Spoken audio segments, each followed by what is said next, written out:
Allez, on va démarrer. Bonjour à tout le monde. Bienvenue, merci d'être là. Juste quelques mots de cadre avant de lancer le webinaire. Donc, le webinaire est enregistré. On vous enverra un petit mail à la fin de ce webinaire pour vous remercier d'être venu et puis pour vous partager au moins le replay de l'événement. Merci de garder vos caméras et vos micros fermés sur la présentation webinaire et puis on aura un temps d'échange, donc on vous invitera à réouvrir tout ça. Il y a un espace de conversation dans le chat, donc n'hésitez pas du coup à poser vos questions, on les prendra au fur et à mesure dans l'espace d'échange. Le webinaire va durer une heure à peu près. S'il y a beaucoup de questions, échanges, on pourra élargir un petit peu jusqu'à midi et quart. Mais on essaiera de se contraindre là-dessus. Donc, on va faire un webinaire à deux voix avec Marie-Rose de la chaire du management des risques en agriculture autour de la place des outils numériques au service de la gestion intégrée des risques en agriculture. On va surtout vous présenter quelques infographies qui sont en cours de travail. Donc du coup, on vous invitera à faire des retours dessus. N'hésitez pas. Et on vous présentera à la fin comment est-ce que tout ça sera valorisé. Juste quelques mots sur le déroulement. Du coup, Marie-Rose va vous faire un petit point sur la chaire. Je ne sais pas si vous la connaissez, la chaire qui est portée par Unilassal. Un petit point rapide sur la gestion intégrée des risques. Et puis après, moi, je vous présenterai du coup trois infographies autour des risques en agriculture et une spécialisée sur le numérique, sur l'outillage numérique pour accompagner tout ça. Marie-Rose a aussi proposé des sortes d'exploration, de tests, un peu au moins d'une de ces infographies pour la valoriser autrement et on vous montrera à quoi ça ressemble. Et après, on aura un temps d'échange pour discuter de tout ça. Marie-Rose, je te laisse, tu as lancé l'enregistrement? Oui, ça y est, c'est Nickel, lancé ok, trop bien. Eh l'enregistrement. ben, je te laisse la parole. Bon, bonjour à tous hein, et merci d'avoir accepté notre invitation à participer à ce webinaire pour vous présenter les résultats de de l'EC des cartographies sur les risques et des outils numériques au service de la gestion des risques. Donc, pour dire quelques mots sur la chaire Management des risques, la chaire a été créée en 2014 par Groupama et Unilassal. C'est un partenariat bilatéral. Bon, c'était dans un contexte suivant plusieurs épisodes d'événements défavorables pour l'agriculture. Notamment, c'était l'année de l'embargo russe. Il y a eu une succession d'inondations, de gel, de sécheresse dans les années précédentes. Donc, ça a donné lieu à cet intérêt sur la gestion des risques, aussi dans le contexte de changement climatique et la libéralisation du marché. Donc, l'objectif de la chaire, c'est d'étudier l'évolution de ces risques et aussi l'évolution des moyens pour les gérer, car il n'y a pas que les risques qui évoluent, mais aussi les moyens pour les gérer. Notamment, on a vu l'évolution des assurances, par exemple. On a eu plusieurs réformes d'assurance dans les années 90, le lancement de l'assurance multirisque dans l'année 2005 et récemment en 2022-2023. Pareil, plein de plateformes qui procurent des données et services climatiques sur les projections régionalisées et aussi l'évolution des techniques à la ferme, notamment tout ce qui est irrigation. Donc, comment fonctionne la chaire? On fait des recherches, mais qui est appuyée par les projets étudiants qui effectuent des analyses exploratoires, car on fait aussi des recherches, formation par la recherche. Donc, c'est au profit des étudiants, des agriculteurs et de l'intérêt général. Donc, j'ai donné là quelques exemples de production de la chaire, des ouvrages scientifiques, professionnels, publiés en 2019, 2022 et 2025 récemment. Bon, tu peux passer au suivant, s'il te plaît. Alors, comment on est arrivé à cette cartographie sur la gestion des risques? Bon, ça, c'est le fruit de plusieurs travaux et réflexions sur le rôle des innovations dans la gestion des risques, qui a été concrétisé par une conférence réalisée en 2021 et des publications, un atelier en agri-agri où on a interrogé les agriculteurs sur le rôle du numérique. Et puis, il y a aussi le PAC 2023-2027 qui souligne bien l'intérêt de développer la culture des risques, ce qui est encore renforcé par la préconisation actuelle de la future PAC. Et on a lancé une enquête en 2024 sur pour savoir comment sont gérés les risques au niveau des exploitations agricoles et quelles sont les connaissances des risques, des moyens de gestion des risques. Et d'où l'intérêt de lancer la cartographie parce que nous avons constaté un besoin de développer les connaissances des moyens de gestion des risques, développer aussi les connaissances des outils qui aident à évaluer ces risques et à évaluer les moyens de gestion des risques. Donc, notre objectif n'est pas d'inventer l'eau chaude, mais c'est de favoriser la simplicité du support face à cette complexité et la profondeur des informations qui existent sur les risques agricoles. Donc, c'est avoir une page qui pourrait faire la différence dans la démarche. Et comme face à la multiplicité des risques agricoles et son intensification, une des pistes qui nous semble le plus adapté pour assurer une gestion multi-acteurs, multi-échelle, parce que les risques sont aussi différents. Il y a des risques systémiques, il y a des risques plus ou moins intenses et plus ou moins extrêmes.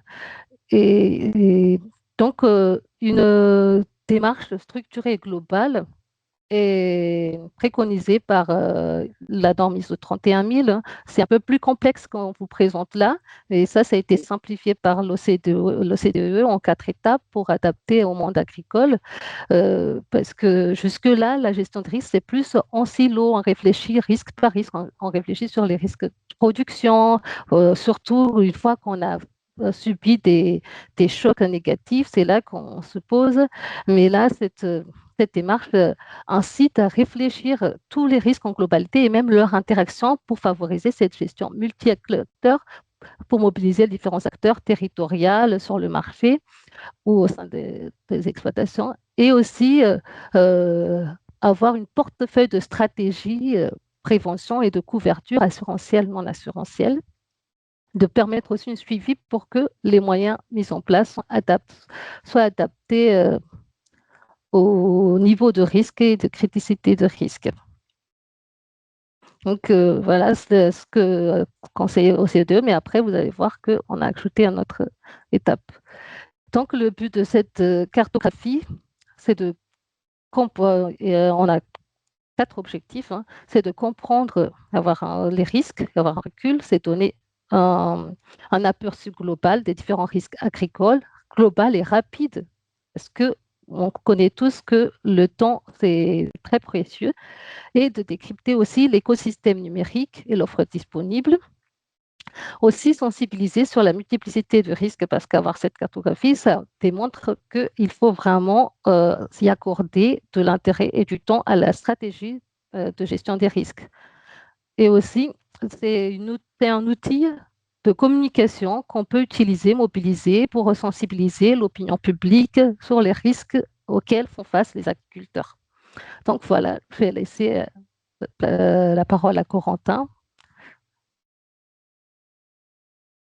Bien, merci Marie-Rose.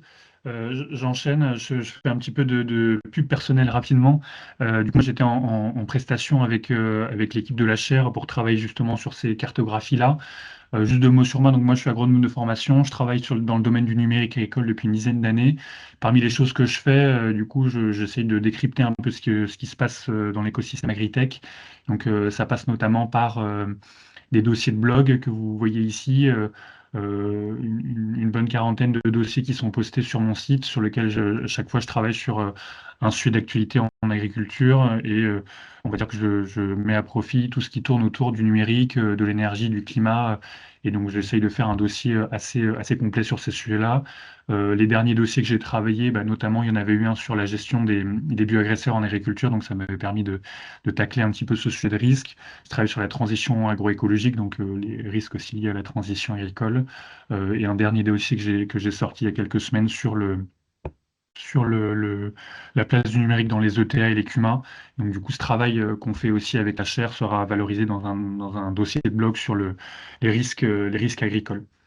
Dernière chose également, peut-être que certains la connaissent, du coup, on a développé avec un collègue à moi qui s'appelle Alexandre Touraine, une grosse plateforme de référencement d'outils numériques en agriculture qui est un commun numérique, ou qui est un espace où on peut comprendre, découvrir ce qui se passe dans l'écosystème agritech. On est en train de finir de redévelopper la plateforme parce qu'on est en train de l'améliorer. Donc normalement, fin mars, début avril, elle sera mise à disposition et elle est beaucoup plus jolie que la précédente. Euh, donc juste quelques mots sur la méthodologie de travail que j'ai eue avec la chaire. Encore une fois, nous, on a essayé de se concentrer principalement sur les exploitations agricoles, mais en fait, c'est vrai que le travail du risque, globalement, on aurait pu l'élargir à l'ensemble des acteurs agricoles, puisque l'ensemble de la chaîne est soumise à tout un tas de risques divers et variés. Euh, les infographies qu'on va vous présenter, encore une fois, c'est des choses qui sont en réflexion, en construction, donc n'hésitez pas à nous faire des retours dessus. Tant que c'est constructif, on le prendra pas mal. Donc sur la méthodologie de travail, donc on a commencé par clarifier un peu le besoin avec l'équipe de la chaire. On a aussi présenté un peu des premiers travaux aux partenaires de la chaire, certains qui étaient cités en début de slide. Ensuite, moi j'ai fait pas mal d'entretiens semi-directifs, donc c'est des choses que je fais généralement quand je fais mes dossiers. C'est des entretiens où je laisse la parole assez libre, ce qui me permet d'ouvrir les sujets, et laisser les gens en parler sur ce qu'ils ont envie de raconter. Donc ça permet de ne pas trop oublier de choses en général.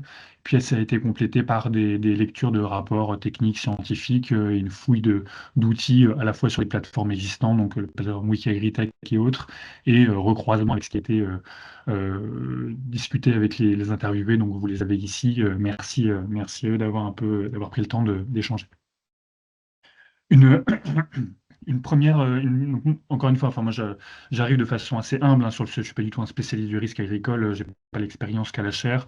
Du coup moi j'arrive avec aussi ma vision un peu naïve et on va dire ma capacité de synthèse, donc on va dire que ça peut être un apport là-dessus. Donc on vous propose une première cartographie de risque en agriculture qui est plutôt une infographie introductive pour soit des rappels ou soit des apports pour celles et ceux qui ne sont pas forcément au courant. On a repris du coup une catégorisation qui est assez largement utilisée dans les bibliographies nationales et internationales sur les différents types de risques en agriculture. Vous en voyez 5 principaux ici. Les risques de production financiers humains, ça c'est plutôt, bon, j'en reparlerai juste après, mais ça c'est plutôt, on va dire, des risques plutôt, on va dire, internes à l'exploitation. Les risques institutionnels ou les risques de prix ou de demande de marché, c'est plutôt des risques externes. Donc en gros, sur les différentes bulles que vous allez voir ici, donc sur le premier risque ici, qui est un risque lié à la production, donc en gros, j'insiste là-dessus sur le fait que c'est un risque qui va affecter enfin, une liste de risques qui vont affecter le rendement ou la qualité de produit, donc notamment tout ce qui va affecter la production de biomasse au sens large, hein. Vous avez les risques classiques que vous connaissez, type les risques climatiques, tout ce qui touche autour des risques environnementaux, donc l'ensemble des risques qui vont affecter les facteurs de production, le sol, l'eau, la biodiversité, donc avec tous les types de pollution, d'érosion, etc. Vous avez des risques sanitaires, phytosanitaires, les risques biologiques, et vous avez aussi tout ce qui est, on va dire, les risques de techniques et de pratiques agricoles qui sont, on va dire, plutôt liés à l'agriculteur ou l'agricultrice. Alors, lié au choix que cette personne va faire. Alors, c'est des choix qui sont contraints ou pas contraints, on est d'accord, mais bon, c'est un peu pour comprendre cette histoire-là. Et vous avez, par exemple, tout ce qui touche à l'usure de matériel, ce qui va impacter à terme la production agricole. Donc ça, c'est vraiment le premier type de risque, on va dire les plus connus, les plus concrets, en tout cas les plus facilement appréhensibles, quoi. Vous avez ensuite des risques institutionnels qui sont là ici des risques liés à des changements de politique ou de régulation. Ce qui n'est pas évident là-dessus sur ces changements-là, c'est que c'est des changements, enfin, les agriculteurs, comme c'est des entrepreneurs, ils ont besoin d'avoir une visibilité large sur ce qui va se passer. Donc c'est pas évident pour eux d'avoir des changements de réglementation trop réguliers. Il faut pouvoir se projeter dans le temps. Donc vous avez des exemples assez classiques que vous pouvez imaginer. Bon, les risques géopolitiques, on les connaît en ce moment, il y en a plein d'actualités. Et vous avez, bon, je ne sais pas pourquoi je rigole, c'est pas très drôle, des risques, bon, risques réglementaires. Il y a Marie-Rose qui vous a parlé des interactions avec la politique agricole commune et autres, ou les décrets et arrêtés qu'on voit arriver régulièrement. Vous avez ensuite une troisième catégorie de risques qui est tout ce qui tourne autour des risques sur le prix, risque demande marché. Alors je disais tout à l'heure que c'était des risques qui étaient plutôt extérieurs à l'exploitation parce que ça va toucher tout ce qui est d'ordre de la fluctuation de prix, donc la fluctuation de prix des intrants, des commodités, la fluctuation de prix des produits finis. Donc vous voyez des choses sur, notamment on appelle ça les risques sur la marge, les risques sur les chiffres d'affaires. Vous avez aussi des risques forcément d'asymétrie d'information, puisque l'agriculteur, l'agricultrice, parfois, il n'a pas toutes les cartes ou les billes en main pour décider ce qui lui arrive sur la tête. Vous avez aussi d'autres choses qu'on a rajoutées. On a essayé d'élargir un petit peu le scope. Tout ce qui touche aux risques technologiques, risques infrastructurels, risques d'approvisionnement, tous les risques qui vont toucher les infrastructures techniques, numériques, énergétiques, et qui vont affecter aussi la capacité de l'agriculteur à réagir ou pas un peu à ce qui se passe. Vous avez par exemple un risque filière et débouché. Si vous n'avez pas de débouché autour de chez vous, c'est compliqué de vous transformer complètement. Quatrième catégorie de risques, les risques humains et professionnels. On va dire que ça, c'est plutôt des risques assez classiques au monde de l'entreprise. Et quand on a discuté un peu avec les partenaires de la chaire, c'est des risques sur lesquels on n'a pas forcément envie de trop s'intéresser avec l'outillage numérique, dans le sens où il y a peut-être des choses qui sont déjà suffisamment bien adressées par les systèmes assurantiels existants. Donc c'est relativement classique au monde de l'entreprise. Vous avez quand même potentiellement des trucs un peu spécifiques au monde agricole, avec par exemple tout ce qui est la transmission des fermes, le renouvellement générationnel, des choses qui peuvent être passées ici, mais sinon sur tout ce qui est bâti, matériel, foncier, santé, etc., ça c'est des choses, on va dire, un peu classiques. Vous avez ensuite des risques financiers, donc les risques qui vont toucher, affecter la santé financière des exploitations. Encore une fois, ici, vous voyez pas mal de choses qui peuvent être assez proches de ce qui peut être trouvé dans le monde de l'entreprise au sens large, les risques de crédit, les risques de taux d'intérêt, tout ce qui est lié aux risques stratégiques, donc des mauvais choix d'investissement ou le risque de transition, dont on pourra parler un petit peu après. Et peut-être quelques spécificités en agriculture, les risques d'évolution du cahier des charges. D'ailleurs, enfin, ça pourrait être peut-être là, peut-être qu'on aurait pu le mettre d'ailleurs, le risque institutionnel. Donc ça, c'est des choses qui sont intéressantes. Donc avec cette cartographie, c'est une cartographie, alors peut-être pas complètement exhaustive, mais quand même assez large sur ce qui existe en termes de risques agricoles.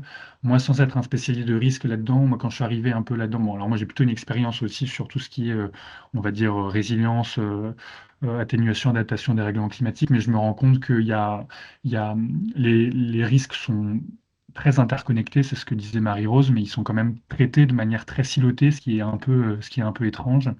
Alors, pour différentes raisons, hein, peut-être par manque de connaissances, d'expérience, d'expertise. Et puis, bon, c'est vrai que c'est déjà suffisamment compliqué de traiter un risque, alors de traiter une multiplicité de risques avec un point de vue systémique, quand il y a des risques qui sont interconnectés avec des effets de cliquet, des effets de seuil, des effets de domino. C'est vrai que c'est un peu vertigineux quand on commence à s'intéresser à ça. Mais c'est vrai que c'est un peu surprenant de voir effectivement de manière générale les risques traités de manière assez silotée et souvent assez peu de manière préventive. On est plutôt là en curatif de manière générale. Je ne vais pas préciser ici sur la cartographie, mais c'est quand même assez flagrant, je trouve. Ce que je vous propose, c'est de laisser Marie-Rose aussi faire, voilà, elle a fait un petit test d'utilisation de cette infographie-là suite à une enquête qui a été menée par la Chaire. Je te laisse prendre la main, Marie-Rose. Tu as ton micro coupé.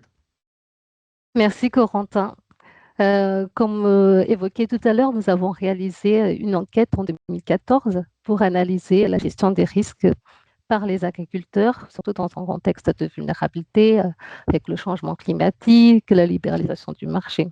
Et une des questions que nous avons posées, c'est quel risque vous semble plus important dans le présent? Et ensuite, on a posé une autre question dans le futur. Quel risque redoutez-vous dans le futur? Donc là, en un seul coup d'œil, on a utilisé l'infographie pour montrer ces deux réponses, les risques jugés importants dans le présent et les risques redoutés dans le futur. On a utilisé les couleurs pour le présent et la taille de cercle pour le futur. Et après, sans suspense, la sécheresse, les risques hydriques sont sont les risques qui sont jugés importants. C'est la deuxième place, ça prend même une place indépendante des risques climatiques, parce que tellement ça a été répété plusieurs fois qu'on a dû le considérer à part des risques climatiques. Donc, le risque de production, surtout les risques climatiques et les risques liés à la sécheresse, a été jugé plus important dans le présent et dans le futur, ce qui va complètement dans la tendance actuelle du changement climatique, où le changement climatique n'est plus un aléa, mais c'est certain.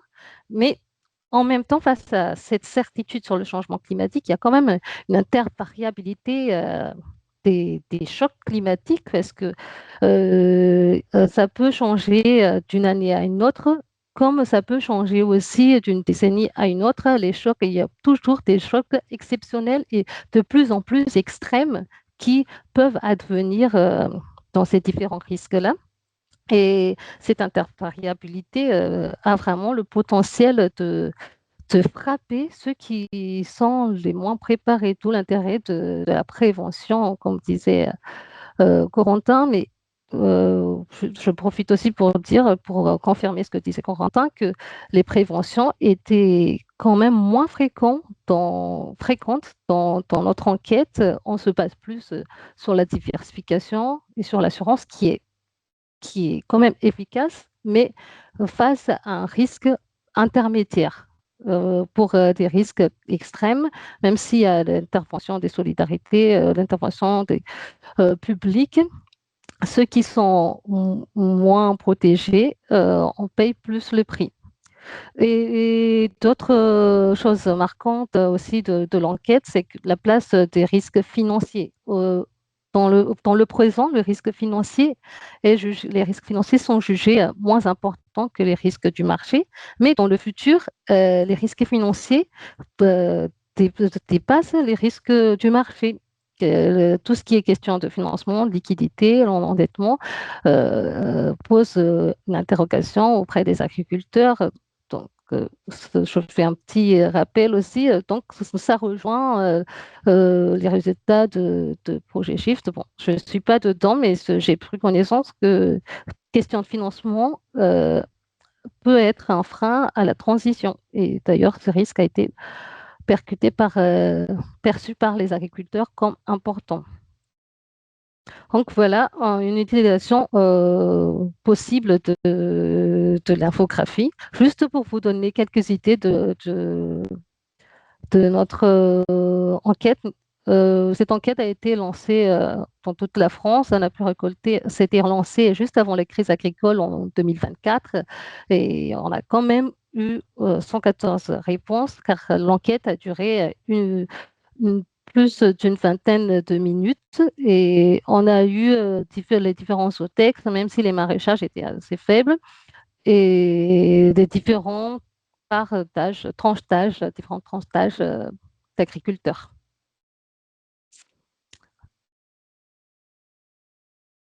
Merci, Voilà, Marie-Louise. J'enchaîne sur la deuxième infographie. hmm, En gros, je vous invite à pas trop là. Enfin, je vais la partager au fur et à mesure, juste pour vous dire que donc en fait il y avait effectivement cette première cartographie interactive où l'idée c'était introductive, où l'idée c'était d'essayer de comprendre les différents types de risques. Et maintenant, quand on les regarde un peu plus en détail, en fait, il y a plusieurs manières aussi d'appréhender les risques. Il y a plein de dimensions qu'on pourrait regarder. Donc c'est aussi une infographie qu'on vous propose ici. Ce qui est intéressant aussi de se dire, enfin, cette infographie, elle peut être utilisée parce qu'en fait, les agricultrices et les agriculteurs ont tous des profils très différents vis-à-vis du risque. En fait, vous avez des gens qui sont très appétents au risque, bon, un peu comme enfin, comme dans la population générale. En fait, des gens qui sont prêts à prendre des risques parce qu'ils y voient des opportunités derrière ou parce que ça leur fait moins peur. Et d'autres, au contraire, qui sont beaucoup plus averses au risque pour tout un tas de bonnes ou mauvaises raisons. Et vous avez du coup ces risques qui sont perçus de manière différente par les agricultrices et les agriculteurs. J'insiste sur le fait que on l'a pas repartagé au début pour expliquer ce que c'était le risque, mais en gros, le risque, il faut bien avoir en tête que c'est une sorte de relation entre une menace, un aléa, c'est-à-dire en gros un dégât qui arrive, une exposition à l'aléa, c'est-à-dire est-ce que je suis soumis ou pas à ce dégât, et une vulnérabilité, c'est-à-dire en gros, est-ce que j'ai la capacité à encaisser les dégâts qui vont arriver. Donc, en fait, on comprend vis-à-vis de ça que, en fait, un même dégât ne sera pas perçu de la même façon par différentes agricultrices et agriculteurs parce que bah, certains ont prévu le coup, certains ont des moyens de se retourner, donc du coup, c'est pas forcément la même chose. Donc, c'est important d'avoir aussi toute cette pluridimensionnalité du risque pour se rendre compte que chacun n'a pas la même façon d'apprécier, quoi. Quelques éléments rapides, alors encore une fois, on pourrait les réorganiser un peu différemment, un peu pour décrire globalement rapidement à quoi pourrait ressembler le risque, alors quelques éléments sur la portée, la systémicité ou la prévisibilité du risque. Portée, est-ce que c'est un risque individuel ou collectif? En gros, du coup, est-ce que ça va toucher quelques agriculteurs, par exemple, ou est-ce que du coup, c'est vraiment un risque beaucoup plus large qui arrive? Est-ce que le risque est localisé ou systémique? Alors, on parle de risque idiosyncratique ou de risque systémique. Je pense d'ailleurs, s'il y a des assureurs qui nous écoutent, je pense qu'ils auront beaucoup plus de billes à donner là-dessus, parce que bah, pour un assureur, c'est pas la même chose d'assurer un risque localisé ou un risque systémique, où en gros, si tous les dégâts arrivent en même temps, c'est compliqué d'assurer tout le monde. Et vous avez ce qu'on appelle aussi les risques sages ou les risques sauvages. Donc, moi, j'aime bien, je trouve ça joli. On va dire les risques sages, c'est une amplitude assez faible du phénomène et c'est quelque chose qui est assez prévisible, alors qu'un risque sauvage, au contraire, c'est assez violent et on ne sait pas forcément trop ce qui arrive. Je vous propose une deuxième dimension aussi qui est plutôt autour des échelles, échelle spatiale, temporelle et chaîne de valeur. Donc l'échelle spatiale, c'est finalement quelle étendue spatiale est considérée. Est-ce que c'est l'échelle de la parcelle, l'exploitation, du paysage, du territoire? L'échelle temporelle, est-ce que le risque, c'est un risque qui est passé, présent? Est-ce que c'est un risque qui va arriver? Est-ce que ça revient ou pas? Et une échelle sur la chaîne de valeur aussi, sur la ferme, la filière, le COP, la coopérative, le territoire. D'ailleurs, on peut en reparler un peu sur les outils numériques, mais souvent les outils numériques, en fait, on a des choses qui travaillent à l'échelle spatiale, temporelle, spatio-temporelle, mais finalement assez peu à la chaîne de valeur. Alors prendre ce recul-là, c'est aussi intéressant. Une troisième dimension que je vous propose aussi, qui est plutôt liée à la capacité de décision, la capacité d'action vis-à-vis du risque. Tout ce qui touche à l'horizon décisionnel, est-ce que c'est un risque de court terme et assez opérationnel à prendre en compte? Est-ce que plutôt c'est un risque de long terme et structurel? Là, peut-être que vous aurez reconnu des choses sur le risque tactique ou les risques stratégiques. Ça, c'est des choses qui sont déjà un peu documentées. La capacité d'action, ensuite, bah, du coup, de se dire, est-ce que finalement je peux faire quelque chose vis-à-vis de ce risque ou est-ce que je peux rien faire du tout? La temporalité des décisions, est-ce que finalement, c'est des risques qui reviennent régulièrement et est-ce que je dois prendre des décisions là de façon instantanée ou est-ce que je dois prendre des décisions un peu régulièrement? Et vous avez aussi d'autres choses que j'ai rajoutées qui me paraissent intéressantes, mais qui peut-être appelleraient à un peu plus de réorganisation, ce que j'ai appelé interrelation et chaînage. Alors, c'était un peu ce que je disais en introduction, c'est-à-dire qu'on a des risques unitaires, on a des risques isolés, mais en fait, on a aussi beaucoup de risques qui sont imbriqués avec des effets de cliquet, des effets de seuil, des effets domino, cascades qui sont à considérer. Sur la nature du risque, j'aurais pu le mettre un petit peu plus haut. Vous savez, des risques aléatoires, des risques nouveaux, des risques extrêmes, des risques simples. Les impacts indirects et les impacts directs, alors ça, c'est peut-être des termes que vous retrouvez dans tout ce qui est la responsabilité sociale des entreprises, les RSE, les risques physiques et les risques de transition. Les risques physiques, en gros, c'est les dégâts qui arrivent, qui occasionnent sur la chaîne de valeur. Et les risques de transition, c'est plus des choses sur le coût à changer ou à ne pas changer, les risques, les effets réputationnels, les effets sociaux, etc. Et le niveau d'incertitude, alors en gros, qu'on aurait pu aussi relier à la prévisibilité, c'est est-ce que j'ai une probabilité connue, complètement inconnue sur le risque? Il y avait Marie-Rose qui avait travaillé aussi, par exemple, sur le concept d'ambiguïté, sur une sorte d'incertitude pas complète, donc on ne sait pas trop finalement à quoi on va être mangé. J'insiste là-dessus aussi sur le fait que faut pas négliger les coûts hein, liés à la transition, bien évidemment, les coûts à la gestion des risques de manière générale et les coûts liés aussi à la prise de risque pour la transition. L'agriculteur, l'agricultrice ne peut pas être seul à porter ces coûts-là, et donc c'est vraiment important de ne pas déconnecter ça d'un enjeu économique pour les agricultrices et les agriculteurs.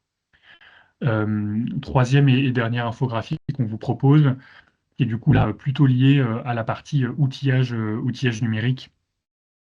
En gros, on a essayé de reprendre le cycle de gestion intégrée du risque agricole. Alors du coup, on aurait pu faire, on va dire, une distinction un petit peu plus fine. On s'est dit que c'était un bon équilibre entre des classes pas trop grandes et pas trop petites non plus. Donc vous avez un cycle qui est présenté ici, donc identification des risques, on les évalue, on peut agir dessus, on surveille les risques et après on fait de l'amélioration continue. Moi, ce que je vous propose, c'est pour chacun de ces classes-là de vous présenter des catégories d'outils associés. J'insiste juste avant de vous présenter ça qu'on a essayé de travailler de manière assez générale sur la gestion du risque, mais en fait, cette cartographie-là ou cette infographie, on pourrait la dédier à chaque fois à un type de risque en particulier, ou Mm. à une cascade de risques pour du coup un peu mieux appréhender finement ce qui pourrait se passer, mais bon, ça prendrait beaucoup plus de travail s'il fallait affiner pour chaque typologie de risque. Ça pourrait être la prochaine étape. Ça pourrait être la prochaine étape s'il y en a qui veulent se lancer Oui. dans le jeu. Donc en gros, pour chacune de ces dimensions, moi, ce que je vous propose, c'est un panorama comme celui-là. Vous avez en haut, du coup, des mots-clés, des intentions, des capacités, enfin des vers d'action. Vous avez ensuite une liste de typologies d'outils avec des exemples associés. Donc je m'excuse d'avance s'il y en a qui ne sont pas cités dans les exemples et qui sont outrés pour ça. Et en bas, vous avez quelques propositions de choses qui me paraissent intéressantes à creuser avec, on va dire, une vue un peu naïve de ma part sur ce sujet-là. Donc, pareil, à challenger avec vous sur le temps d'échange, on est preneur de vos retours.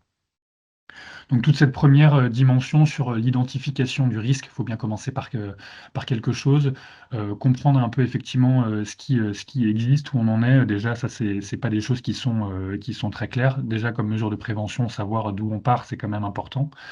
Donc dans ce que je trouve intéressant à partager dans les catégories d'outils, bon, tout ce qui est outillage méthodologique, alors vous avez peut-être entendu parler de la méthode OCARA du Shift Project, les méthodes JIRA, les stress tests, etc. J'ai mis ça parce que je trouvais ça intéressant. Il y a des outils qui sont disponibles en ligne, alors pas tout le temps, je trouve ça un peu dommage. Je trouve ça intéressant à venir challenger un petit peu. Tout ce qui touche aux outils diagnostiques, il y a des choses qui existent en ligne par les acteurs agricoles, donc bon, les chambres, les Serres France et autres, et vous avez des outils internes aussi chez les assureurs et les rassureurs. Ce qui n'est pas évident dans ces outils-là, c'est que parfois, comme c'est des outils qui sont designés pour créer des services derrière pour les assureurs ou les réassureurs, bon, parfois ça peut donner un peu l'effet d'une boîte noire. Donc je trouve que c'est pas toujours évident de savoir ce qu'il y a derrière. En tout cas, c'est pas forcément toujours en accès libre. Vous avez ensuite des plateformes d'accompagnement à la maîtrise du risque. Vous avez par exemple la plateforme Expert à 360 qui a été développée par Perriger, là, un des partenaires de la chaire. Vous avez aussi les Serfrons qui ont développé un nouveau service de performance globale, à aller creuser un petit peu. Vous avez tout ce qui tourne autour des plateformes agrométéo. Donc, en gros, c'est toutes les plateformes qui vont essayer de faire de penser le risque à long terme, souvent à horizon 2030-2050. Soit des données météo, mais souvent quand même agrométéo que j'ai présenté ici. Vous connaissez peut-être la plateforme agroclimatologie de Serge Zaka, l'homme au chapeau, le chasseur de rage. Les plateformes Climadia, Canary, donc ça, c'est les plateformes de Solagro, de Météo France. Il y a des choses intéressantes là-dessus. Vous avez aussi tout ce qui est les portails de risque. Vous avez la structure GeoRisque qui porte ça. Et j'aurais pu vous montrer aussi la manière dont nous, on catégorise les outils numériques dans la plateforme Wikagritech, mais en termes aussi de données disponibles, c'est intéressant de partager, je trouve, les portails de données de sinistralité. Vous avez des choses qui sont disponibles, par exemple via la MSA, via les Serres France. Malgré tout, alors, au risque de me faire un peu tirer dessus, je trouve qu'il y a quand même beaucoup de données de sinistralité qui ne sont pas partagées ou qui pourraient l'être largement plus en open data, parce que c'est des données d'intérêt général. Donc c'est aussi pour ça que je mets d'ailleurs que dans les outils numériques à creuser ou dans les données disponibles à partager, je pense qu'il y a vraiment un gros travail à faire sur les banques de données de sinistralité. J'ai rajouté aussi en proposition ce qui touche aux cartes mentales et aux graphes, parce qu'avec les outils numériques, on peut faire des choses assez intéressantes là-dessus, et notamment on va dire, euh, visualiser en tout cas des structures complexes, des relations mélangées, interconnectées. Je pense que c'est intéressant de travailler là-dessus. Et j'ai rajouté aussi en proposition tout ce qui est formulaire automatisé et des agents conversationnels pour pouvoir discuter en fait de l'appréhension du risque avec un agriculteur ou une agricultrice et pour identifier un petit peu les risques qui sont prépondérants sur une exploitation agricole. Deuxième dimension, l'évaluation des risques. Donc là, vous voyez tout ce qui touche à la modélisation, la hiérarchisation, la quantification des risques, où là, vous allez retrouver principalement, on va dire, ce que j'ai mis ici. Encore une fois, hein, je- vous êtes tout à fait ouvert à critiquer cette organisation-là tout ce qui touche à la cartographie ou à la modélisation des risques. Donc là, j'ai rajouté ce qui était, on va dire, de la cartographie des risques ex ante ou ex post. Donc en gros, être capable d'anticiper un peu les risques ou d'aller voir finalement ce qui s'est passé sur le terrain et d'évaluer finalement s'il y a eu un gros risque ou pas pour derrière, j'imagine, pour les assureurs, pour essayer d'évaluer un peu les différents niveaux de risque. Vous avez tous les outils de modélisation agrométéo, alors ce qu'on appelle nous dans notre jargon les outils d'aide à la décision, les OAD, beaucoup. Donc vous avez beaucoup de choses de différentes dimensions qui vont s'attaquer à plein de risques qu'on a présentés aussi plus haut, principalement des risques liés à la production, hein, très clairement. Vous avez ensuite, moi ce que j'ai trouvé intéressant de positionner ici, c'est tous les indicateurs de résilience. Vous avez beaucoup d'organismes qui proposent des indicateurs qui sont des mélanges. Alors c'est un peu problématique parce que tout le monde parle de la résilience de façon un peu différente, mais des choses qui touchent au sol, à la biodiversité, on va dire à de la gestion un peu multirisque. Vous avez des choses qui sont proposées ici. Alors tout n'est pas toujours disponible en ligne, mais j'ai trouvé intéressant de les partager ici. Et ensuite, vous avez des outils de diagnostic et d'évaluation multi-échelle. Donc, les outils d'Xpera 360 et du Diagorisque, qui sont pour moi les outils les plus aboutis pour travailler sur justement cette gestion complexe du risque. Bon, les outils à creuser, à partir du moment où on évalue les risques, moi je trouvais intéressant de partager des choses autour voilà, des simulateurs, de serious game et autres. Peut-être qu'il y a des choses qui sont intéressantes à partager, un peu dans ce sens-là. Peut-être que dans le domaine de la recherche, il y a déjà des choses en cours là-dessus. Sur tout ce qui est l'action sur les risques, là, on peut aller beaucoup plus loin pour travailler là-dessus. Alors, ce qui n'est pas évident avec l'outillage numérique, c'est qu'en fait, à partir du moment où on constate que les outils numériques viennent accompagner, on va dire, les écosystèmes agricoles, on peut considérer que globalement, un peu tous les outils numériques viennent accompagner les gestion de risque, mais je trouve ça un peu limitant de voir ça et je préfère essayer de cibler un peu quelques trucs qui me paraissent spécifiques. Donc sur tout ce qui est traité, agir, sécurisé, vous avez ici trois premières choses autour, on va dire, ce que j'ai mis, de la gestion assurantielle, de la gestion économique de l'exploitation, ne serait-ce que par exemple les plateformes d'aide à la recherche du financement, puisque quand on fait face à des risques, il faut quand même pouvoir investir un certain nombre de choses, donc c'est intéressant d'aller regarder là-dedans ce qui existe. Euh, Soit donc aide à la recherche du financement ou aide à trouver savoir quelles sont les aides les plus disponibles pour son exploitation. Vous avez tout ce qui tourne autour de l'assurance. Donc là, sur le numérique, j'ai principalement axé sur les assurances indicielles et paramétriques, donc c'est-à-dire toutes les assurances qui vont se déclencher à partir d'un seuil particulier qui peut être lié à des capteurs connectés, à un modèle agrométéo, par exemple. Vous avez des choses qui sont proposées par Airbus et Groupama sur l'assurance prairie, vous avez des complémentaires récoltes, vous avez tout ce qui touche autour de la plateforme de couverture des prix, c'est-à-dire des outils qui vont vous permettre de vendre plus facilement votre production, de savoir quand vous vendez en fonction du prix des cours de marché, etc. Donc des choses comme piloter sa ferme, Perfarmer, peut-être que vous connaissez. Quelque chose que je trouve intéressant à partager aussi sur tout ce qui est dérisking, externalisation, transfert du risque.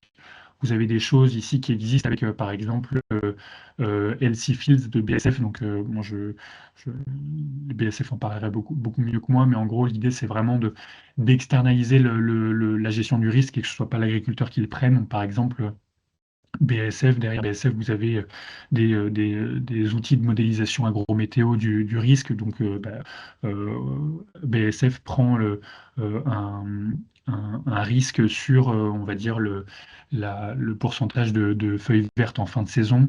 Et en gros, si les conditions d'application ont été respectées en fonction des modèles agrométéo de BASF, bon, c'est BASF qui prend le risque. Vous avez des choses qui sont proposées là-dessus. Milpa aussi propose des choses très intéressantes sur l'externalisation du risque.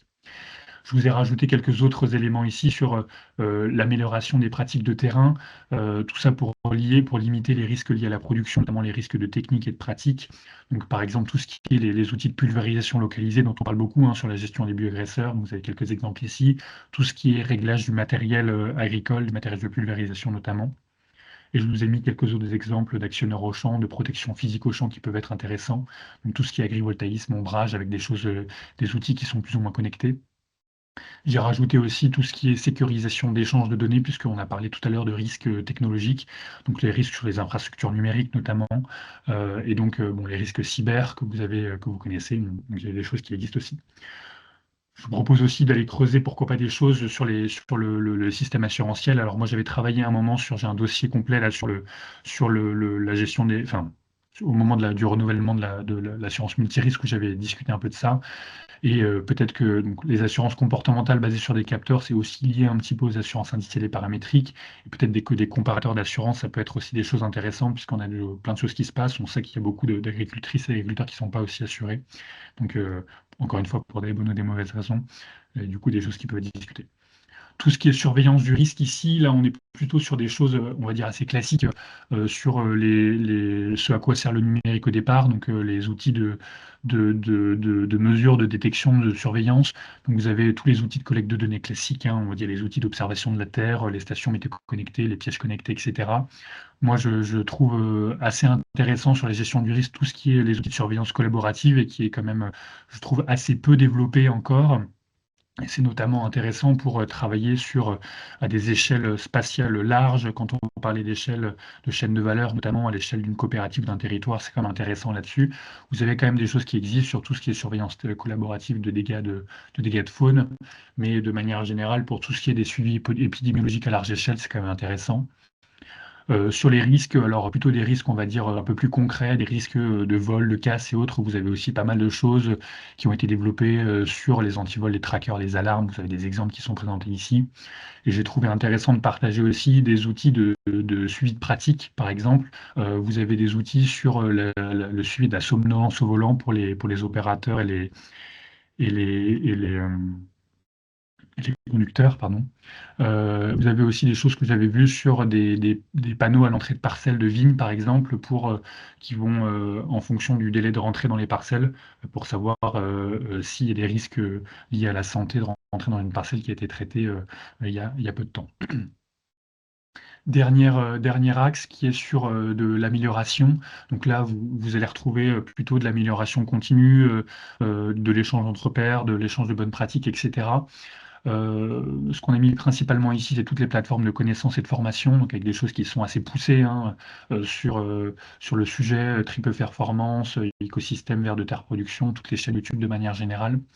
Euh, euh, à partir du moment où en fait on commence à avoir des risques forts, hein, le dérèglement climatique qui arrive, on a de plus en plus de discussions à avoir sur des arbitrages, des compromis, de la conciliation à faire, puisqu'en fait, plus on a de risques sur la biomasse agricole, moins potentiellement il y en aura, ou la qualité de cette biomasse sera affectée, et donc nécessairement, du coup, il n'y en aura pas pour tout le monde. Et donc, du coup, il faudra discuter de la manière dont elle est gérée. Sur l'outillage numérique, il y a quand même des choses intéressantes à faire en termes de tableau de bord et de business intelligence. C'est comme aussi pour ça que le numérique a été développé pour faire de la comparaison, du benchmarking.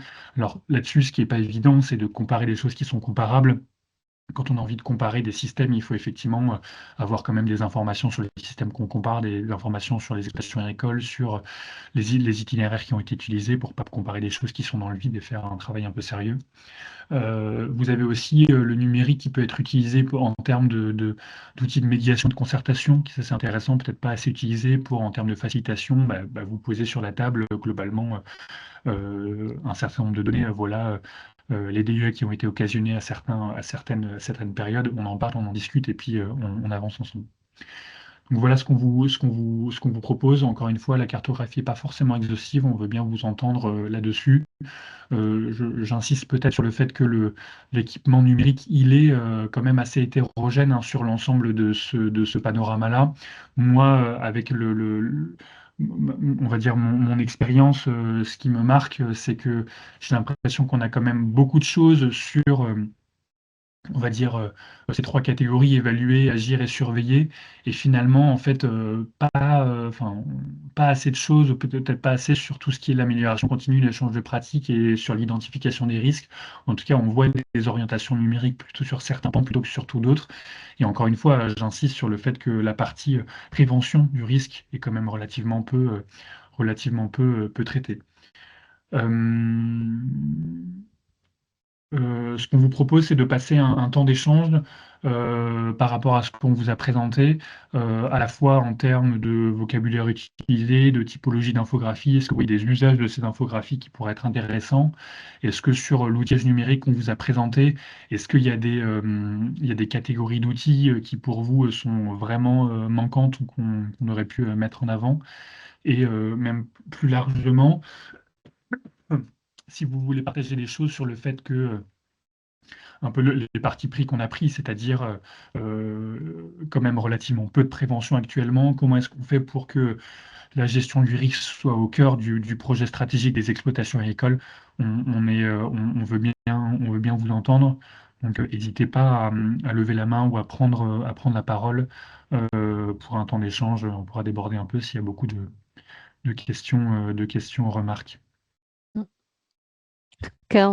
En attendant les réflexions, il y a déjà une question qui a été posée. Je peux répondre à la question de Théopold en attendant que d'autres formulent leurs questions ou leurs remarques. Est-ce qu'on a étudié les freins leviers à l'usage de ces outils numériques pour la gestion des risques? Dans le cadre, bon, je reviens toujours à notre enquête.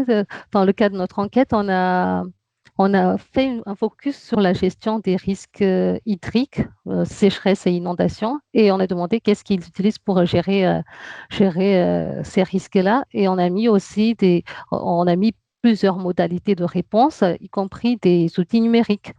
Et par contre, l'utilisation de ces outils numériques, ce qu'on a observé, était quand même assez faible. Donc la question qu'on s'est posée, est-ce qu'il y a une méconnaissance ou les freins, ce sont les freins d'utilisation d'outils numériques en général, comme la perte d'autonomie décisionnelle ou la perte de la dénaturation du métier agricole rentre dedans. Mais à notre connaissance, il n'y a pas d'études encore qui se spécialisent dans l'usage des outils numériques pour la gestion des risques. On a fait juste pour les risques hydriques pour voir quelle est l'ampleur de leur utilisation. Après, c'est une étude en cours. Cette cartographie-là, on va voir ce qui est prévu là. C'est qu'on va aller voir les agriculteurs pour voir leurs avis directement, sauf il y en a qui sont déjà là, ils peuvent déjà émettre leurs avis. Est-ce que cette cartographie pourrait les aider? Non, pas est-ce que, mais comment cette cartographie pourrait les aider? Comment ces outils pourraient les aider à mieux intégrer la gestion des risques dans leur gestion globale des exploitations? Donc, voilà pour répondre à la question On a posée. une remarque aussi de Priscilla sur la gestion du risque pour l'agriculteur, effectivement, en dehors de sa machine, dans son champ, quand il prend des risques. Alors, tu parles de capteurs sur l'homme. Est-ce que tu Oui, peux peut-être prendre la parole et expliquer un peu ce que tu entends par là? bien sûr. Donc Priscilla Rosé-Pagès, AgriLife Studio. Merci pour ce webinaire. J'ai eu la chance de croiser Marie-Rose au salon de l'agriculture. En fait, ce mapping des risques est extrêmement intéressant et on le voit dans votre mapping que la partie humain est faible parce que c'est du témoignage, en fait, je dirais, de la considération du point de vue de l'agriculteur.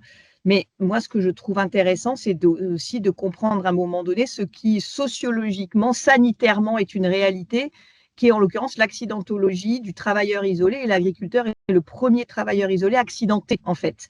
Et en fait, cette prise en considération de lui en tant qu'humain, de sa santé, de ses risques dans ses conditions de travail, on voit bien qu'elles n'apparaissent pas en spontané, mais ça ne veut pas dire qu'elles ne soient pas réelles. En fait. Donc, c'était un peu mon point aussi dans cette analyse du mapping et de cette gestion du risque agricole, c'est comment est-ce que l'on considère à la fois ce qui est issu, je dirais, de témoignages entre l'aujourd'hui et de demain, mais ce qui est issu aussi d'une réalité terrain, en fait, voilà, et de ce qui se passe terrain, et donc de ce qu'on appelle du besoin latent, en fait, très clairement. Et nous, très clairement, on a une solution au niveau d'AgriLife Studio qui s'appelle Surus Connect, qui est sur un dispositif d'alerte pour travailleurs isolés spécialisé pour le monde agri, mais au-delà de faire de la publicité pour ça, c'est pas mon point. Mon point, c'est aussi de dire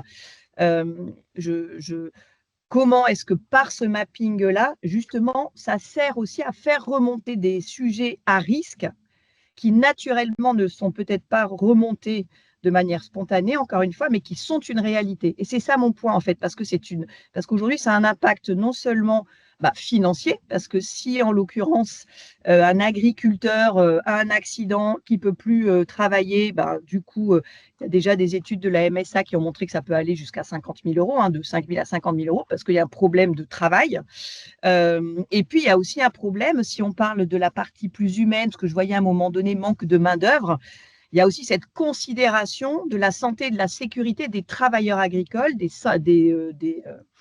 saisonniers, qui est de plus en plus considérée. Corentin, tu parlais aussi de la partie RSE, en l'occurrence ARH, qui fait partie de plus en plus des points d'intérêt. On le voit dans des grosses coopératives, pour n'en citer qu'une, c'est Eureden qui a vraiment mis la sécurité comme un des points stratégiques. On le voit dans des grosses exploitations aussi viticoles, où du coup, ce sujet sécurité au travail est clé, en fait. Donc, mon point est de dire que c'est une tendance qui ne paraît pas à première vue, mais qui est réelle, et qui me paraît importante de considérer aujourd'hui. Voilà, donc c'était ça que je voulais partager avec vous. Merci Priscilla, et peut-être quelque chose que juste n'ai pas précisé non plus sur la cartographie. Ce que je trouvais aussi intéressant, c'est que à partir du moment aussi où on met à disposition des données, on peut commencer à croiser des choses. Là, en ce moment, il va y avoir il y a tout un travail sur les registres phytosanitaires numérisés. Et en fait, bon, il y a bien sûr évidemment des risques de partage des données qui sont clairs, mais c'est aussi l'occasion d'aller croiser des données de santé, des données de pratique, des données des agences régionales de santé, d'aller un peu mélanger ces mondes-là pour aller comprendre un peu mieux ce qui se passe, quoi. Il y avait Théopold qui a levé la main, Oui. et après il y a Marc. Oui, tout à fait. En fait, je voulais réagir, et c'est pour ça que j'avais posé la question aussi sur quelle était la cible de l'enquête. J'ai l'impression qu'on a des agriculteurs qui ont bien identifié les risques financiers et techniques de production, parce que c'est peut-être les premiers risques auxquels ils pensent. C'est le risque climatique, c'est le risque, il y a le cours des engrais, c'est tout ça.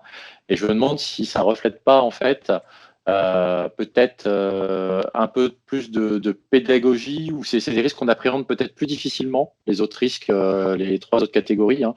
Il y a le Lego, il y a des choses comme ça, on a peut-être un peu plus de mal à voir comment ça nous impacte. Et donc, du coup, je me demande si c'est plus un problème de perception et, entre guillemets, de pédagogie à faire pour les accompagner sur ces risques-là. Et si du coup, voilà, ça ne reflète pas un travail à faire d'accompagnement sur les autres risques, plutôt que de dire ces risques-là ne sont pas perçus ou moins bien perçus. Voilà, c'était peut-être le petit complément que je voulais apporter, et sur lequel je trouverais intéressant de continuer à enquêter, en fait. Merci Ok, Théopold. merci pour cette remarque. Est-ce que Priscilla, tu peux aussi marquer le nom de l'outil dont tu parlais tout à l'heure aussi, ce sera intéressant pour la cartographie. Et Marc, vas-y, on te laisse la parole. Oui, merci à tous les deux là pour la présentation, et je partage effectivement les retours de Priscilla et de Théopold, parce que effectivement, c'est assez rigolo de voir la perception que les agriculteurs ont du risque. Moi, je représente le Crédit Agricole du Languedoc, donc on est plutôt la partie banque et financier, et pour nous, c'est quelque chose auquel en fait on est prêt à accompagner les clients. Donc c'est vrai qu'on est toujours un peu surpris de voir leur a priori un peu négatif sur cette partie-là, alors que c'est un risque que nous, en tout cas, on peut maîtriser, ou on peut les aider à maîtriser. Ça, c'était ma première remarque. Après, j'étais un peu surpris aussi par le nombre de peu de viticulteurs de l'enquête. Je ne sais pas si c'est un problème de disponibilité de leur part ou autre, qui ont fait que ça a limité un peu leur retour. Et pourtant, l'enquête était ouverte de janvier à septembre. Et on a aussi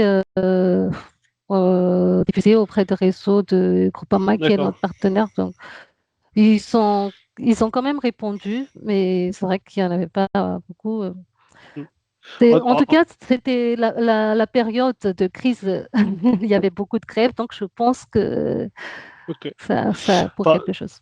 ok. Et après, pour finir, je pense que c'est au-delà de l'utilisation pour l'agriculteur, c'est aussi très intéressant pour les OPA, pour les banques, pour les assureurs. Enfin, moi, je trouve ça. Enfin, je trouve que vos travaux, ça regroupe aussi un peu ce que nous, sur lequel on travaille. Donc, je pense qu'il y a pas mal de synergies à avoir entre les différents acteurs sur ces questions-là. Mm. Donc, bravo à vous pour le travail. Et en tout cas, je pense que c'est vraiment très exhaustif pour répondre à la question de votre point 2. Merci.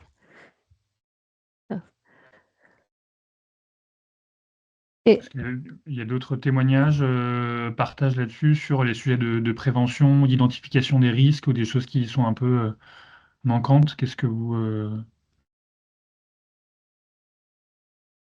Est-ce que Catherine, par exemple, tu voulais prendre la parole? Je vois que tu as mis un message sur le document d'évaluation des risques professionnels. En effet, c'est en réponse à l'intervention de Priscilla. Voilà, je fais référence, enfin, ça vient de mon ancien travail, hein, j'étais conseillère en prévention des risques professionnels. Et donc, à partir du moment où il y a des employés, le code du travail s'applique en fait, s'applique à eux. Et donc, il y a l'obligation de réaliser un document unique d'évaluation des risques professionnels qui repose sur l'employeur, c'est-à-dire l'exploitant agricole. Déjà, bon, moi, je sais pas s'ils sont au courant de cette obligation qui leur est faite. Et en plus, c'est extrêmement compliqué à réaliser. Et donc, ma question était de savoir s'il y avait des outils qui leur étaient proposés, qui servent à évaluer ce risque, et notamment le risque de travail isolé. mm. Vous pouvez répondre à votre question, Priscilla. Je me permets, du coup, j'avais répondu dans le chat. Mm. Effectivement, ce DER, nous-mêmes, dans le cadre de la solution Surus Connect, on l'a bien identifié, hein, parce qu'on a fait des milliers de tests, enfin des milliers d'heures de tests de cette solution de dispositif d'alarme pour travailleurs isolés.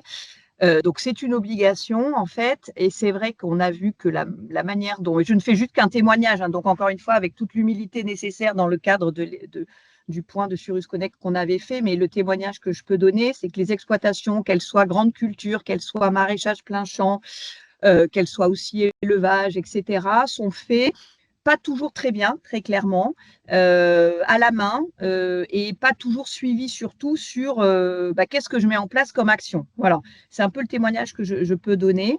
Et l'objectif aussi des solutions comme en l'occurrence comme Surus Connect, c'était aussi de faciliter ça pour la réalisation du DER, afin que ça puisse à la fois permettre à l'exploitation de se mettre conforme, je dirais, mais aussi surtout d'en faire un véritable outil de gestion du risque préventif et d'avoir des outils d'application.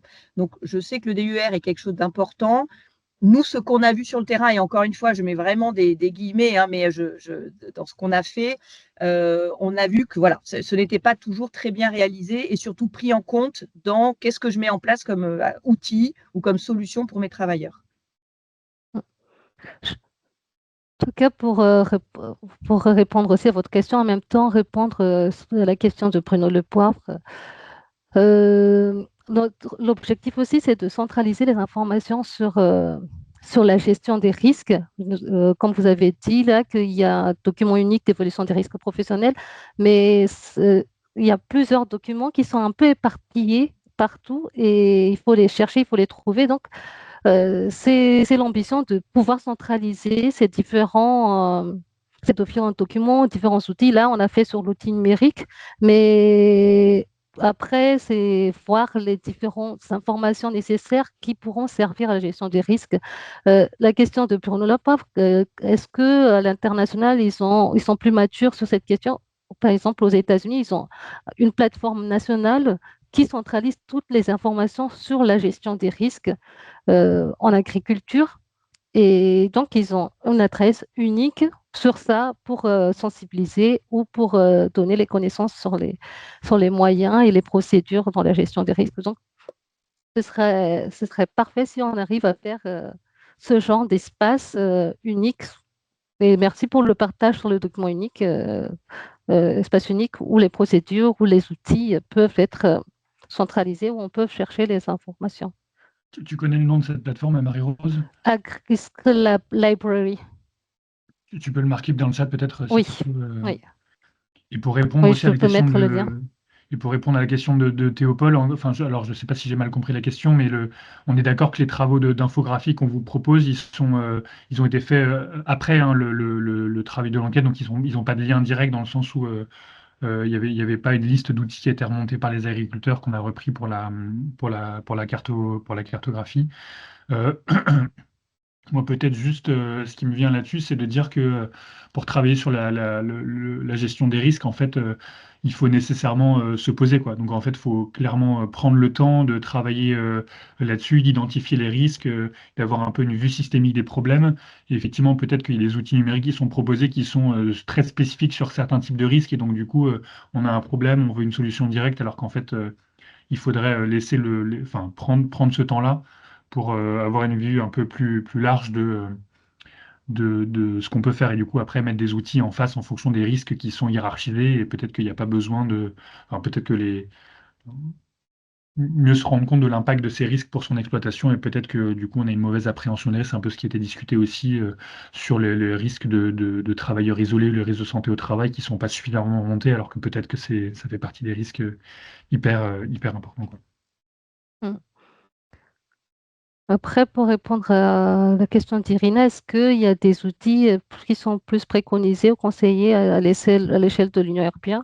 On n'est pas allé, bon, je ne sais pas toi, Conrad, mais en tout cas, ce n'était pas l'objectif de faire une préconisation de démo. S'il y en a peut-être, mais on ne veut pas montrer quels sont les outils préconisés. Si par ça, mais au Et moins, puis ça même en donne France, connaissance de.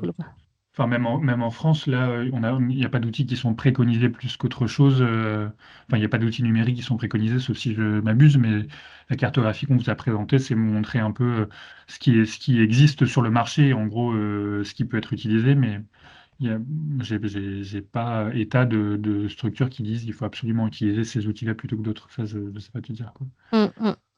Le plus important, vraiment, c'est de donner connaissance de ce qui existe pour que les bénéficiaires ou les utilisateurs puissent faire la comparaison, même si aussi notre objectif, c'est de donner après, donner des tableaux comparatifs. On peut faire un tableau comparatif sans aller jusqu'à la préconisation. Mais à l'état actuel, ça n'existe pas encore. Et la question de Catherine, alors pour le risque institutionnel, est-ce qu'il y a, il y a des outils d'identification, d'anticipation de ces risques-là? Ça me paraît compliqué. Enfin, je sais pas, après peut-être qu'il en existe, mais bon, sur les. Enfin, je sais pas, est-ce que vous aviez prévu la guerre en Iran ou pas? Je sais pas. Mais je Et sais pas après, te dire. pour Et le. puis, vas-y, Oui. Marie-Rose. Non, pour le PAC, il y a, par exemple, la PAC, pardon, il n'y a pas d'outils d'anticipation, mais il y a souvent des rapports de préconisation pour le futur PAC. Et il y en a un, par exemple, un qui a été publié l'année dernière, où justement la question de la gestion des risques a été traitée aussi. Où ils ont recommandé de faire plus de formation, étant donné la complexité de la gestion des risques. Et pareil, il faut le chercher. Et donc, s'il y a une centralisation, ce serait bien, mais il n'y a pas d'outil d'anticipation, mais il y a des rapports, en tout cas, qui préconisent et qui donnent des idées sur les politiques, la direction politique. On prend la dernière remarque de Priscilla et puis après on conclut. Marie-Rose, est-ce que tu sais dire l'implication de la MSA, enfin, du coup, elle n'est pas partenaire de la chaire ou il n'y a pas. Non, non, on n'est pas partenaire pour le moment. Mais comme on l'a dit, ce serait vraiment intéressant d'investiguer cette partie, de les impliquer plus. Oui. En tout cas, merci à tout le monde. Juste quelques mots de conclusion. Bon, du coup, vous avez compris hein, le parti pris qu'a la chaire et qu'on a ici, c'est d'augmenter la considération des risques et notamment sur les risques interdépendants et connectés. Sur la valorisation des travaux, du coup, je peux te laisser dire un mot sur la communication prévue pour la chaire UNESCO, Marie-Rose. Oui, donc cette cartographie a été soumise à une conférence d'une chaire UNESCO qui aura lieu vers le mois de mai de cette année. Et l'idée, c'est de mettre en avant l'intérêt de cette combinaison expertise humaine et technologie numérique et de cette diversité d'offres numériques pour faire face aux risques en agriculture. Et j'en profite tant que je suis là. Est-ce que je peux continuer sur le projet Castar? Vas-y, je t'en prie. Donc on est là. Et après, il y a un projet aussi en cours qui a été soumis, mais pour sensibiliser encore à la gestion de risque, parce que la gestion de risque n'est pas encore assez, oui, comme a dit, il y en a une question, on remarque tout à l'heure que les moyens de gestion de risque ne sont pas très utilisés. Oui, la gestion de risque n'est pas encore assez ancrée dans les pratiques quotidiennes. On est plus dans la gestion des problèmes effectifs qu'on confronte actuellement qui sont avérés que à anticiper les problèmes éventuels qui sont incertains, probablement plus graves ou plus favorables. Et donc, il y a encore un besoin de sensibilisation, de partager les différents risques, les différents événements incertains et d'accompagner cette gestion globale parce que la gestion en silo s'est avérée moins efficace. Et donc, accompagner cette gestion globale pour mieux voir les interactions entre les différents risques et pour mieux se préparer. Et du coup, il y aura une valorisation aussi du coup dans un dossier sur le site Aspexita, sur mon site, quand j'aurai le temps de rédiger ça, j'espère courant avril. Merci à tout le monde en tout cas pour votre présence. Du coup, donc le webinaire est enregistré. On vous enverra du coup un petit mail de remerciement avec le lien aussi du replay. Les infographies, elles pourront de toute façon un peu évoluer, mais à partir de mai, de toute façon, au moins sur la valorisation au moment de la chaire UNESCO et le dossier Aspexit. Après, vous pourrez les réutiliser largement en nous citant si possible. Merci à tout le monde, à bientôt et bon appétit. Et Oui, Marie-Rose, merci à on peut rester tous. 2 minutes si tu veux, Marie-Rose, après. Bonne journée.